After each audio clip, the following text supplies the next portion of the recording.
నేను అడుగుతా ఉన్నా ఈరోజు చంద్రబాబు నాయుడును, మహానాడు అని చెప్పి పెద్ద పెద్ద డ్రామాలు చేస్తూ ఈరోజు ఏదో పెద్ద ప్రోగ్రాములు పెడతారు. నేను అడుగుతా ఉన్నా, మీ వేదికపై నుంచి నీకు చెప్పే ధైర్యం ఉందా? మీ కార్యకర్తలను గడప గడప తిప్పే ధైర్యం మీకు ఉందా అని అడుగుతా ఉన్నా. ఇదే చంద్రబాబు నాయుడు.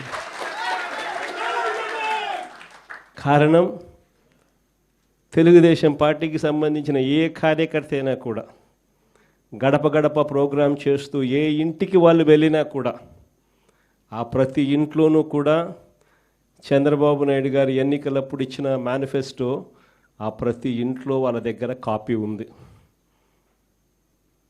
ఆ ఎన్నికల మేనిఫెస్టో వాళ్ళ ఇంట్లో కాపీ ఉంది. ఎన్నికలప్పుడు వీళ్ళు పబ్లిసిటీ ఇస్తూ వీళ్ళు మర్చిపోతారేమో అని చెప్పి 1కి 2 సార్లు 3 సార్లు 4 సార్లు కార్యకర్తలందరినీ కూడా తిప్పుతూ ప్రతి ఇంటికి వెళ్ళి వీళ్ళు చెప్పిన మాటలు ప్రతి ఇంట్లోనూ కూడా ప్రజలకు గుర్తుంది. వీళ్ళు ఇచ్చిన బాండ్లు ప్రతి ఇంట్లో కూడా ఈ రోజుకి ఉన్నాయి.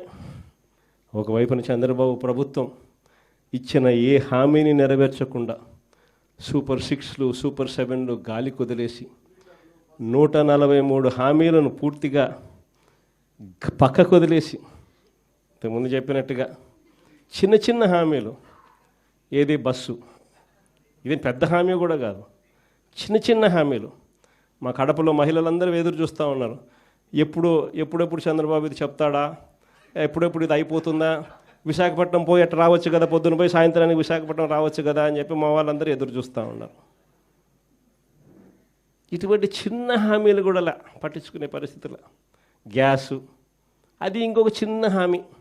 ఆ గ్యాస్ కూడా కనీసం ఆ సిలిండర్లన్నీ కరెక్ట్గా ఇచ్చినాడంటే అది మోసమే. ఇటువంటి చిన్న చిన్న హామీల దగ్గర నుంచి మొదలు పెడితే 143 హామీలకు గతి లేదు, సూపర్ 6కు గతి లేదు, సూపర్ 7కు గతి లేదు. మరోవైపున చూస్తే రాష్ట్రంలో పరిస్థితి ఎలా ఉంది? మరోవైపున వ్యవస్థలన్నీ పూర్తిగా నిర్వీర్యమైపోయిన పరిస్థితి.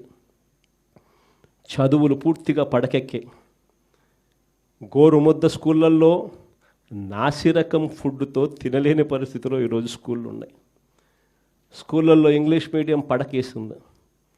3వ తరగతి నుంచి పిల్లలకు టోఫుల్ చెప్పిస్తూ, టోఫుల్ను ఒక పీరియడ్గా ఇంట్రడ్యూస్ చేస్తూ మన పిల్లలు గొప్పగా ఇంగ్లీష్ నేర్చుకోవాలని ఆరాటపడిన మన పాలనతో చూస్తే వీళ్ళు వస్తూనే టోఫుల్ పీరియడ్ని ఎత్తేసినారు.